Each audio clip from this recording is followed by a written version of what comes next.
welcome in the world famous Will Z, the official ESPN 1320 statistician, the Kings statistician, Will Z. The Kings and the Lakers tonight at the Golden One Center. Not the start we were hoping for on Monday against the Charlotte Hornets. What number one thing, if you were to make a list, number one thing the Kings need to be better at tonight to avoid dropping the first two games of this homestand? Yeah, it's got to be points in the paint. 72 to the Hornets was just not up to par with what they need. And then with the Lakers coming in, the thing with the Hornets was they weren't a good points in the paint team, but the Lakers are. So they just have to be better. Where's the number? So Lakers are second in the league with 56.8 points in the paint per game. And they get to the line a lot too, 25.6 times per night. Some of that, much like the Hornet stuff, is a little deceiving because I think Anthony Davis has a lot to do with those points in the paint, getting to the line. Anthony Davis traditionally gets to the line a lot. You combine that with LeBron, they're going to get to the line a lot. So I mentioned that with the Hornets when we talk about the Hornets' worst offense in basketball, where they didn't have their best player for all year. So that's where that's why we got Will Z, where we dive deeper into the numbers. Yeah, and it's just they're not a good three-point shooting team, and they've kind of learned that. At the beginning of the year, they were getting up like 40 shots a game and just shooting abysmal from three, and they've really tapered that down. They're shooting the least amount of threes in the league, and they're making the least amount, shooting the second least. So that's where it kind of helps the Kings, is the Kings have that three-point shooting volume and better percentage. So even if the Lakers do get going inside, the Kings should be able to at least kind of match them with that outside shooting productivity. And another stat I know you're really big on, Will, is fast break points. That was equally as bad as points in the paint given up were those were just two disastrous stats for the Sacramento Kings on Monday. I'm guessing that's another one you want to see gets. Is that your official stat for D'Lo and KC? Because Kenny's got the 12 plus threes. I got the 27 plus assists. Is your official D'Lo and KC stat the fast break points?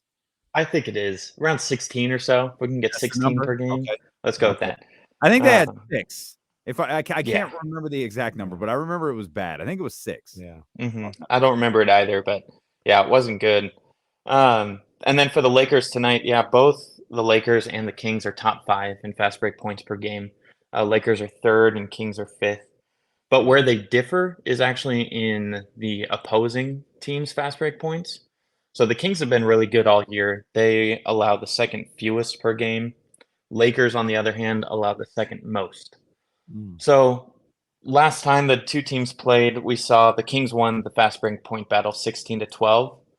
It's only 4 points, but I mean the Kings won by 6. So just a little bit of kind of discipline in getting back in transition would be a huge help against the Lakers, who thrive in that kind of tempo offense. And one of the things about that first matchup is the Lakers shot uncharacteristically good from beyond the arc. I think Westbrook himself had 4 threes. They got another guy that 3-point specialist. He's going to be in the 3-point contest this year. It's going to be Russell Dale Ellis Westbrook. Russell Westbrook versus Kevin Huerter in the 3-point contest finale. Hopefully not in a free throw shooting contest. I don't know what the hell that's all about. It's so take sad. 4 steps back if you're Kevin Huerter. Something, jump into the free throw line. They got the couple other guys. I like Lonnie Walker, who could shoot from beyond the arc. Dennis Schroeder wasn't there in that first game. He can hit some threes. And they got the guy, I don't know his season totals or whatever, but the Christie, the young fellow Christie. I know he had a couple of big threes the first time they played. I was watching them the other night against the Wizards. He had a couple of big threes. Austin Reeves can shoot the ball. So while they don't shoot well statistically from beyond the arc, there are guys that I don't think I would leave open, just wide open. Oh, for sure. Yeah, Christie is at 40% on the season. And another guy to keep an eye on is Thomas Bryant. He started the last 2 games for the Lakers with AD being out. He's at 42.1% from 3. So it really kind of gives them something that they haven't had Davis hasn't been great from beyond the arc in a while now. So having Bryant kind of step into that role gives them something a little different. So while they don't have the kind of season-wide numbers, like you were saying, Kenny, there's definitely guys that you have to keep an eye on. You think we see, not a stat-related question, you think we see KZ Okpala tonight?